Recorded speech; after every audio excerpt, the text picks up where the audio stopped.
Students, welcome to Med Academy. This is Malika Vaid and today we are going to start with a new chapter of class 11th biology, that is body fluid and circulation. Now in this chapter we have some important things to study about, that is circulatory pathway, double circulation, and the different components of blood which are present in formed elements and plasma. So this all we are going to discuss in today's lecture. So let's get started with body fluid and circulation.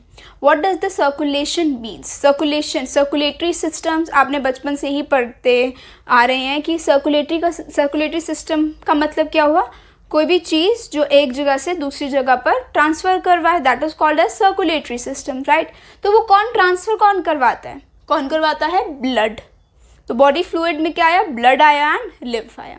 तो blood जो है major amount में transport करवाता है, oxygen transport करवाता है, food transport करवाता है, different forms of gases transport करवाता है ब्लड, राइट. तो अब इसमें बात करेंगे ब्लड की ही, क्योंकि वो मेजर पार्ट है सर्कुलेटरी सिस्टम का. So blood, coming to blood, connected tissue है, हर चीज़ को कनेक्ट करता है. दो पार्ट इसमें होते हैं, एक होता है हमारा प्लाज्मा ब्लड के अंदर और एक होता है हमारा फॉर्म्ड एलिमेंट्स. फॉर्म्ड एलिमेंट्स में आएंगे हमारे आरबीसी, डब्ल्यूबीसी, प्लेटलेट्स, वो सब चीज़ें. And plasma is the base constituent जिसमें albumin, fibrin, globulin, fibrinogen, globulin, ये सब चीज़ें प्रेजेंट होती हैं, राइट. तो प्लाज्मा का जो टोटल परसेंटेज है वो होता है 55% ऑफ प्लाज्मा ब्लड में प्रेजेंट है और 45% फॉर्म्ड एलिमेंट्स प्रेजेंट होते हैं ब्लड के अंदर. प्लाज्मा में वाटर, मेजर कॉन्स्टिट्यूएंट वाटर होता है. कलरलेस होगा अगर ब्लड को यूज सेंट्रीफ्यूग ना तो प्लाज्मा मिलेगा. तो प्लाज्मा में अलग अलग टाइप की चीज़ें प्रेजेंट होंगी, प्रोटीन्स बेसिकली प्रेजेंट होंगे, fibrinogen, globulin and albumin. Fibrinogen present होगा, ग्लोबुलिन एंड एल्ब्यूमिन जो ब्लड में प्रेजेंट होगा प्लाज्मा में, ठीक है.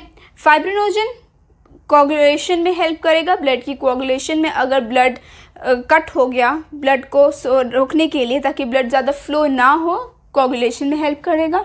ग्लोबुलिन बेसिकली हेल्प करता है डिफेंस मैकेनिज्म्स में और एल्ब्यूमिन ऑस्मोटिक बैलेंस, मतलब बैलेंस मेंटेन करके रखने में, कहाँ पे फ्लूइड ज़्यादा कम है वो आयंस की बैलेंस के लिए प्रेजेंट होगा.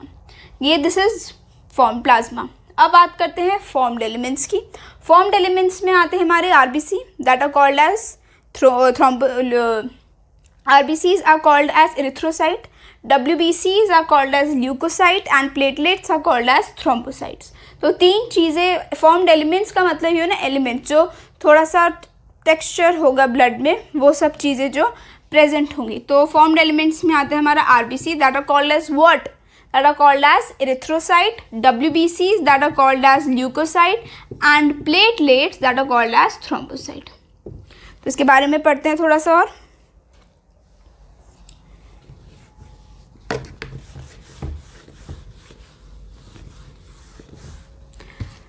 RBCs, टोटल RBCs हमारी अप्रॉक्स 5 मिलियन प्रेजेंट होती हैं per cubic mm of blood.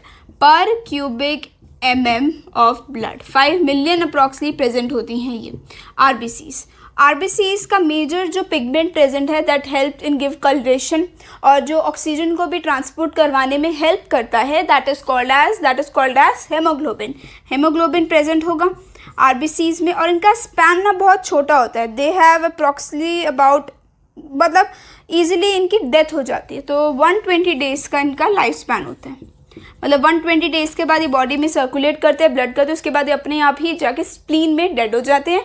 फिर वहीं से और ग्रोथ होती है RBCs की, सर्कुलेट करते हैं, अपना फंक्शन परफॉर्म करते हैं, देन दे डाई. ये सारी चीज़ें प्रेजेंट होती हैं. 100 ml ऑफ ब्लड में 12 to 16 grams of haemoglobin present होगा. 100 ml ऑफ ब्लड में 12 to 16 gram of haemoglobin present होता है. और RBCs are the only cells which are present that are devoid of nucleus. इनमें न्यूक्लियस जो है वो नहीं होता, मतलब बाइकॉन्केव टाइप के स्ट्रक्चर के प्रेजेंट होते हैं, इस टाइप के प्रेजेंट होते हैं, लेकिन इनमें न्यूक्लियस नहीं होगा. WBCs में न्यूक्लियस प्रेजेंट होगा, आरबीसीज में न्यूक्लियस प्रेजेंट नहीं होगा। रेड कलर होंगे, क्यों होते हैं red colour? Because of haemoglobin. और बनते कहाँ पर हैं ये? बोन मैरो में बनते हैं, रेड बोन मैरो में बनते हैं ये, ठीक है। Okay, now next we are coming to WBCs। WBCs इसको एरिथ्रोसाइट्स बोलते थे, आरबीसीज को। RBCs also called as erythrocytes. WBCs को we call it as leucocyte. WBCs को हम ल्यूकोसाइट बोलते हैं। और ये approximately 6000 WBCs white blood cells, haemoglobin इनमें नहीं होता है, न्यूक्लियस इनमें होता है। और इनका जो काउंट है वो कितना होगा? 6000 to 8000 पर क्यूबिक मिलीलीटर ऑफ ब्लड, इतना इनमें प्रेजेंट होगा। WBCs बेसिकली दो टाइप के होते हैं। एक होते हैं ग्रैन्युलोसाइट्स, एक होते हैं हमारे ग्रैन्युलोसाइट्स, और दूसरे कौन से होते हैं? दूसरे होते हैं हमारे ए ग्रैन्युलोसाइट्स, राइट। दो होते हैं हमारे, एक ग्रैन्युलोसाइट्स एंड ए ग्रैन्युलोसाइट्स। अब इनमें डिफरेंस क्या है? ग्रैन्युलोसाइट्स और ए ग्रैन्युलोसाइट्स में आपको क्या समझ में आ रहा है कि क्या बेसिक डिफरेंस इसमें प्रेजेंट हो सकता है? ग्रैन्युलो का मतलब क्या हुआ? ग्रैन्यूल्स प्रेजेंट है, उनमें कुछ ऐसे ग्रेन्स प्रेजेंट है। ए ग्रैन्युलो का मतलब क्या हुआ? इनमें ग्रेन्स नहीं प्रेजेंट है, राइट। तो ग्रैन्युलोसाइट्स में सपोज ये साइटोप्लाज्म में ग्रेन्स प्रेजेंट है और बीच में ये न्यूक्लियस है। ए ग्रैन्युलोसाइट्स में क्या होगा? सिर्फ न्यूक्लियस प्रेजेंट होगा, ग्रेन्स नहीं प्रेजेंट होंगे। That is the difference between granulocytes and A granulocytes. Granulocytes के भी और भी 3 टाइप के फॉर्म्स हैं, न्यूट्रोफिल्स, इओसिनोफिल्स एंड बेसोफिल्स। इनमें 3 होते हैं, न्यूट्रोफिल्स, इओसिनोफिल्स एंड बेसोफिल्स। और ए ग्रैन्युलोसाइट्स में भी 2 होते हैं, लिम्फोसाइट एंड मोनोसाइट।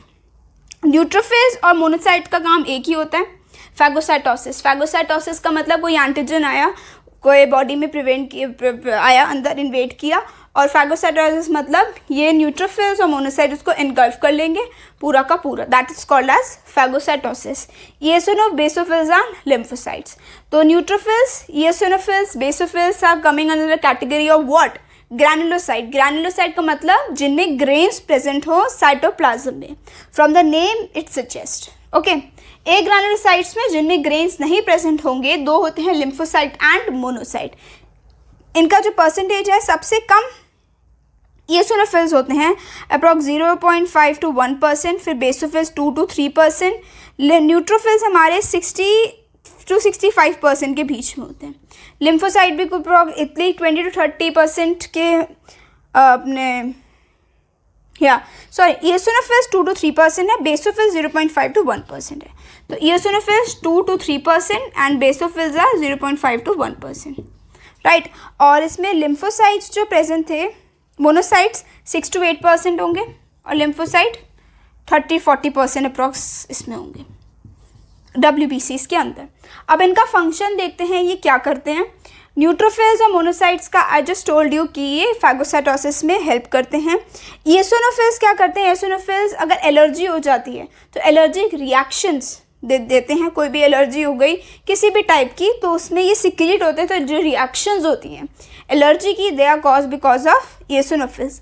बेसोफिल्स ये एंटी इन्फ्लेमेशन हो गई तो एंटी इन्फ्लेमेटरी कुछ सिग्नल सिक्रीट करते हैं ताकि इन्फ्लेमेशन थोड़ी मतलब हो, इन्फ्लेमेशन हो, एंटी इन्फ्लेमेशन इनमें बेसोफिल्स में थोड़ी सी हो सके। लिम्फोसाइट्स में 2 टाइप के आते हैं लिम्फोसाइट। एक होता है हमारा T लिम्फोसाइट, एक होता है हमारा B lymphocyte.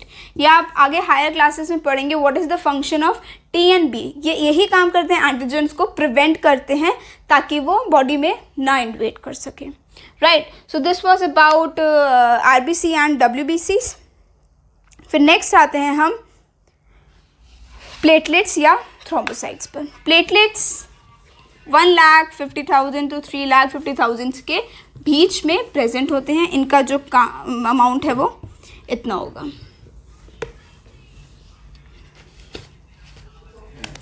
Platelets that are also called as, मैंने अभी आपको बताया प्लेटलेट्स को और क्या कहते थे।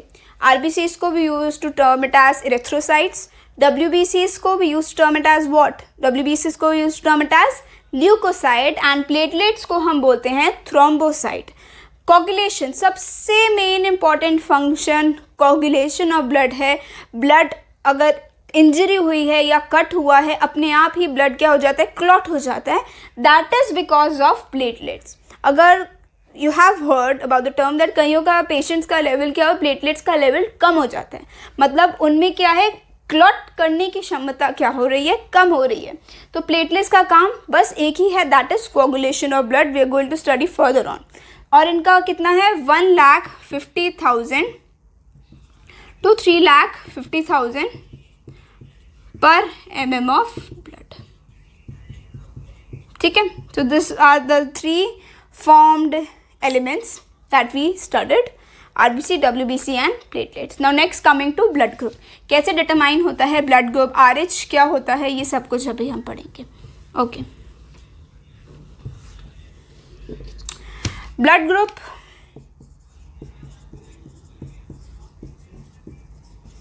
सबका, आप लोगों का सबका blood group you all know होगा, पता ही होगा। A+, B+, AB+, AB positive, AB negative, O positive, O negative, B negative, A negative, ये सारे ब्लड ग्रुप्स प्रेजेंट होते हैं, राइट। क्यों अलग होते हैं, क्या इनमें ऐसा चीज़ें हैं जो डिफ्रेंशिएट करती हैं ब्लड में, और बोलते हैं कि एक ही ब्लड ग्रुप जो है, अगर एक पर्सन है, जैसे O पॉजिटिव वाला पेशेंट है या A पॉजिटिव वाला पेशेंट है, ही और she will transfer the blood to same blood group. अगर डिफरेंट ब्लड ग्रुप हुआ, जैसे A पॉजिटिव वाले पेशेंट ने B पॉजिटिव को ब्लड दे दिया, so reactions will take place, may be the repercussions, may be he will die. तो हमें ध्यान रखना चाहिए कि what is our blood group, कैसे प्रॉब्लम्स हो सकती हैं अगर ब्लड ग्रुप मैच नहीं करेंगे। तो एंटीजेंस प्रेजेंट होते हैं, suppose A positive blood group की हम बात करते हैं, इनमें एंटीजेंस प्रेजेंट होंगे। ये RBC है, दिस इज़ RBC। इसके ऊपर A पॉजिटिव में ना कुछ ऐसे प्रोटीन्स होते हैं जो डिफ्रेंशिएट करते हैं कि हाँ ये A है और ये B है। इसमें कुछ नहीं दे रखा कि कौन कौन से किस किस चीज़ के हैं। तो एंटीजेंस प्रेजेंट है, डिफ्रेंशिएट करते हैं A और B में। सपोज इसके ऊपर जो प्रोटीन प्रेजेंट है वो A प्रोटीन है, तो ये कौन सा ग्रुप हो जाएगा, A blood group. And positive क्यों है, that I will tell you later on. और अगर AB है, AB जिसका AB नेगेटिव या AB पॉजिटिव, नेगेटिव ले लेती हूँ, AB नेगेटिव है, तो एंटीजन यहाँ पर A भी प्रेजेंट है, यहाँ पर B भी प्रेजेंट है, तभी इसका जो ब्लड ग्रुप हुआ AB हुआ। वैसे तो ये जो A है ना, इसमें N-एसिटाइल ग्लूकोजामीन, N-एसिटाइल, अलग अलग टाइप के प्रोटीन्स प्रेजेंट होते हैं जो डिफ्रेंशिएट करते हैं A एंड B को, that you no need to go further on. बस ये याद रखना है कि जो टाइप का एंटीजन प्रेजेंट होगा RBCs पर, वही हमारा ब्लड ग्रुप होगा, ठीक है। अगर suppose you all know antibodies, क्या होती हैं एंटीबॉडीज़, व्हाट आर एंटीबॉडीज़, जो एंटीजन के अगेंस्ट बने। अगर सेम टाइप का, अगर कोई फॉरेन ऑर्गेनिज्म हमारी बॉडी में आ रहा है, that is foreign for our body, it is foreign. उसे नहीं पता कि हमारी बॉडी का है कि बाहर का, उसके बाहर का दिख रहा है, तो हमारी बॉडीज़ क्या प्रोड्यूस करेंगे, एंटीबॉडीज़, ताकि वो एंटीजन से लड़ सके, उसको कंप्लीटली ख़त्म कर सके। एंटीबॉडीज़ बी सेल्स में भी, अभी जस्ट हमने पढ़ा, बी सेल्स में भी एंटीबॉडीज़ प्रेजेंट होती हैं, ठीक है। ओके, तो एंटीबॉडीज़ सिक्रीट हो गए। अगर सपोज मेरा जो ब्लड ग्रुप है वो B पॉजिटिव है, अगर मैंने A पॉजिटिव से ब्लड ले लिया, तो व्हाट विल हैपन, क्या हो सकता है मेरी बॉडी के अंदर। Let us take an example.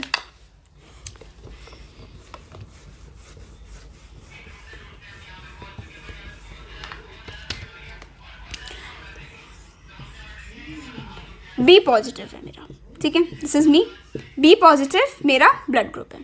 B positive मतलब मेरे जो RBCs के एंटीजन पर, RBCs हैं तो कौन सा एंटीजन प्रेजेंट होगा, A। और एंटीबॉडीज़ भी प्रेजेंट होंगी, वो डिफ्रेंशिएट करेंगी, इसके एकदम डिफरेंट एंटीबॉडीज़ प्रेजेंट होंगी।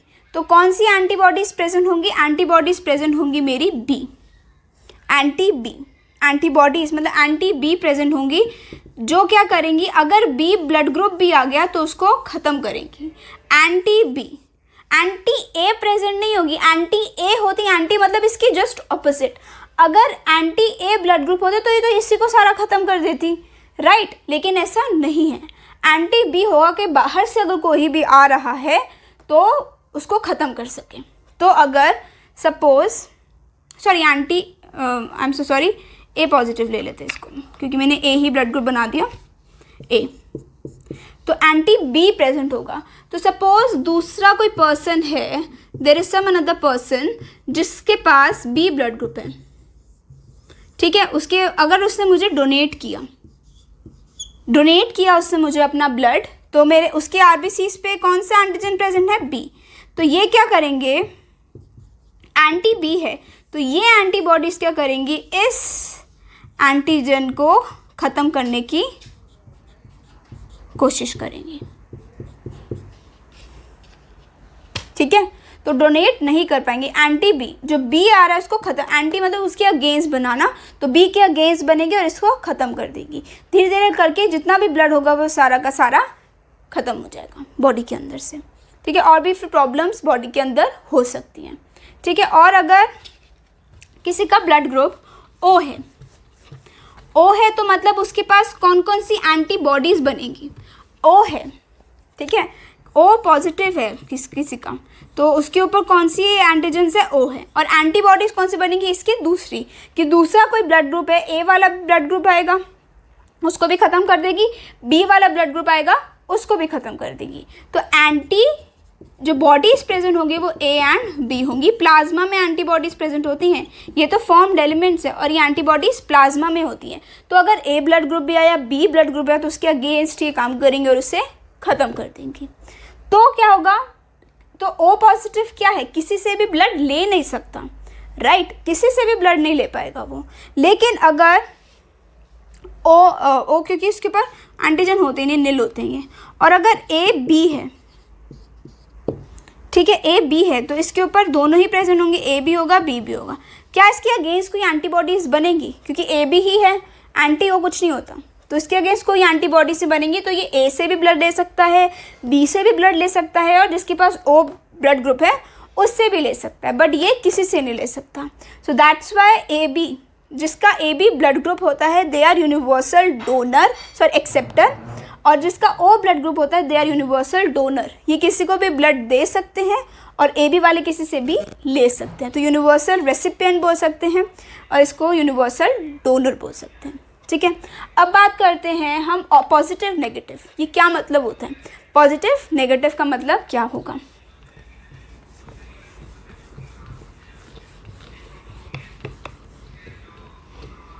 आरबीसीज पर ही प्रेजेंट होता है ये RH antigen, that is called as RH antigen, जो आरबीसीज पर ही प्रेजेंट होगा, the name which is called as RH antigen. अगर ए प्रेजेंट है, ए ब्लड ग्रुप है, मतलब ये एंटीजन है, और RH एंटीजन भी प्रेजेंट है, RH एंटीजन जिस पर प्रेजेंट है वो RH पॉजिटिव होगा, तो मतलब इसका ब्लड ग्रुप क्या हुआ, ए पॉजिटिव। और अगर सपोज ए पॉजिटिव ब्लड ग्रुप है लेकिन इसके पास RH नेगेटिव, ये RH नहीं है, इसके पास RH एंटीजन नहीं है, तो ये क्या होगा, ए नेगेटिव। डिफरेंस समझ में आ गया। RH पॉजिटिव और RH नेगेटिव का मतलब क्या हुआ, पॉजिटिव नेगेटिव RH की वजह से ही आता है, कीप इन माइंड। पॉजिटिव है तो मतलब RH एंटीजन्स होंगे, नेगेटिव है तो मतलब RH एंटीजन्स नहीं होंगे। A very good example of it is what,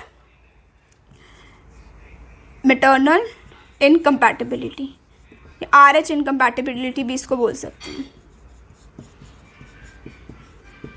just read it once कि क्या ये होता है, इसमें RH नेगेटिव मदर होगी, मदर जो होगी वो RH नेगेटिव होगी, और RH पॉजिटिव क्या होगा, फीटस होगा।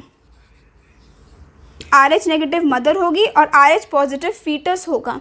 कुछ प्रॉब्लम नहीं होगी, मतलब मदर में जो फीटस है वो RH पॉजिटिव है, कोई दिक्कत नहीं होगी किसी को भी। लेकिन जब डिलीवरी का टाइम आएगा तो क्या होगा, तब इनमें दिक्कतें आएंगी। तब इसमें क्या होगा, RH नेगेटिव मदर जो है वो ऑलरेडी एंटीबॉडीज़ बना रही है इसके अगेंस्ट, RH पॉजिटिव के अगेंस्ट, तो प्रॉब्लम्स आएंगी इसमें। एंटीबॉडीज़ क्या करेंगी, RH पॉजिटिव के अगेंस्ट बनेंगी और इसको धीरे धीरे करके ख़त्म कर दी जाएंगे, फीटस के ब्लड को प्रॉब्लम होगी। So this is about the RH antigen blood group that you should know about it. Next coming to coagulation of blood, जो प्लेटलेट्स का काम है वो क्या काम है, स्कम बन जाता है। स्कम मतलब एक लेयर बन जाती है, जब एक कट होता है एक अलग से थ्रेड लाइक स्ट्रक्चर बन जाता है, उसको स्कम बोलते हैं। और वो जो थ्रेड लाइक स्ट्रक्चर बन रहा है that is called as fibrin. Scum बनता है, क्लॉट बनता है, कोगुलम भी हम उसको बोलते हैं, it is a clot, clot बोलेंगे उसको। और उसके ऊपर थ्रेड लाइक स्ट्रक्चर्स भी प्रेजेंट होंगे, that is called as fibrin, जो किससे बना है, फाइब्रिनोजन से। तो fibrinogen was an inactive form, तो वो एक्टिव हुआ, थ्रेड लाइक स्ट्रक्चर बना फाइब्रिन। जो थ्रेड लाइक स्ट्रक्चर बनते हैं ना, ये फिर जाके आगे कोगुलेशन में या क्लॉटिंग में हेल्प करते हैं, they help in further clotting. किससे बना ये इनएक्टिव फॉर्म था, ये एक्टिव हो गया। ये किससे एक्टिव हुआ, ये एक्टिव हुआ with the help of an enzyme which is called as thrombin. ठीक है, थ्रोम्बिन भी फर्दर, ये भी थ्रोम्बिन इनएक्टिव फॉर्म में था, दैट इज प्रोथ्रोम्बिन, प्रोथ्रोम्बिन। ये फिर एक्टिव हुआ थ्रोम्बिन में, तो इसको किसने एक्टिवेट किया, एंजाइम होता है that is called as enterokinase. तो ये एक्टिव हुआ, तो बेसिकली एंटेरोकाइनेज ही जो रिस्पॉन्सिबल है इन सब के पीछे। एंटेरोकाइनेज ने प्रोथ्रोम्बिन को थ्रोम्बिन में कन्वर्ट किया, फिर थ्रोम्बिन ने क्या किया, फाइब्रिनोजन को फाइब्रिन में, fibrin help in clotting of the blood. Calcium बहुत बड़ा मिनरल है जो रिस्पॉन्सिबल है क्लॉटिंग ऑफ ब्लड के लिए, इन सब चीज़ों के लिए। और भी फैक्टर्स हैं, होते हैं बहुत सारे फैक्टर्स हैं, 1 to 12 factors are present which help in clotting of blood. ठीक है, तो दिस वाज जस्ट इंफॉर्मेशन कि क्या क्या चीज़ें इसमें प्रेजेंट होती हैं। ओके, अगर फाइब्रिन नहीं होता तो क्या होता, what will happen if fibrin is not present in the blood, या एंटेरोकाइनेज जो एंजाइम है वो ही डीएक्टिवेट हो जाता या प्रॉपरली फंक्शन नहीं कर पाता, तो क्या प्रॉब्लम्स हो सकती थी बॉडी के अंदर, क्या हो सकता था। You will tell me the answer in the comment section. अगर फाइब्रिन नहीं है या एंटेरोकाइनेज नहीं है तो क्या हो सकता है, क्या प्रॉब्लम्स आ सकती हैं आगे कोगुलेशन में, you will tell me the answer for it. Now next coming to lymph. Lymph क्या होता है,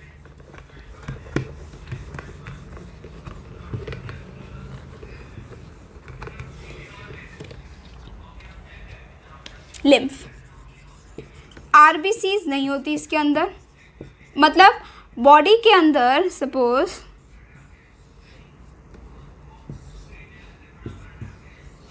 बॉडी के अंदर ब्लड फ्लो कर रहा है, हार्ट है ये, ब्लड फ्लो कर रहा है। अब ब्लड क्या फ्लो कर रहा है, वो अपना ही थोड़ा सा ना, इसके अंदर जो वाटर जो मिनरल्स जो प्रेजेंट है वो अपने ही अलग ना थोड़ा सा डेविएट हो जाते हैं ब्लड से, और अपना ही ये लिक्विड बना लेते हैं, अपना ही ये फ्लूइड बनाते हैं। सारे मिनरल्स सारी चीज़ें इसमें डिपॉजिट, प्रोटीन्स इसमें आने लगते हैं, अपना ही फ्लूइड बनाते हैं ब्लड से हट के, और इस पे पूरे सिस्टम में फ्लो करने लगते हैं। वेसल्स बनने लगती हैं that are called as lymphatic vessels, और पूरे सिस्टम में फ्लो करते हैं, उसे बोलते हैं लिम्फेटिक सिस्टम। तो लिम्फ बन जाता है जो कलरलेस होते हैं, आरबीसीज नहीं होती हैं इनके अंदर, ब्लड से हटके कुछ भी स्ट्रक्चर जो है वो फॉर्म हो जाएगा, that is called as lymph. Interstitial fluid या टिश्यू फ्लूइड मतलब क्या होगा, इसका ब्लड से बाहर निकल के, मतलब बीच में सेल्स के अंदर अंदर बॉडी के बीच में ये फ्लो कर रहा है, तो इंटरस्टिशियल फ्लूइड है, टिश्यूज़ के बीच में ये पूरा हर बॉडी में, पूरे बॉडी पार्ट्स में जाता है, प्रोटीन्स वगैरह इनमें प्रेजेंट होंगी, उसी चीज़ को हम क्या बोलते हैं, लिम्फ। फिर वेन्स में जाके ये पास होता है, ये भी न्यूट्रिएंट्स हार्मोन्स को कैरी करते हैं। ठीक है, सो ये हुआ lymph. We studied about the circulatory system, body fluid. Next the very very important topic that we are going to study is about the circulatory system. क्या होता है, बहुत इंपॉर्टेंट टॉपिक है, cardiac cycle is the one of the most important topic. Electrocardiogram, electrocardiograph whatever you say, ECG बहुत important topic है, उसके अंदर जो PQRS वेव्स हैं that is very important. So this we will going to study in the next lecture. अगर ये video आपको समझ आई हो और कुछ भी दिक्कत है, please just write in the comment section, और समझ आई है, अच्छी लगी, then please hit a like button and subscribe to the channel Med Academy for more videos like this related to biology, chemistry and physics, and we will provide the study material for it. So please subscribe the channel.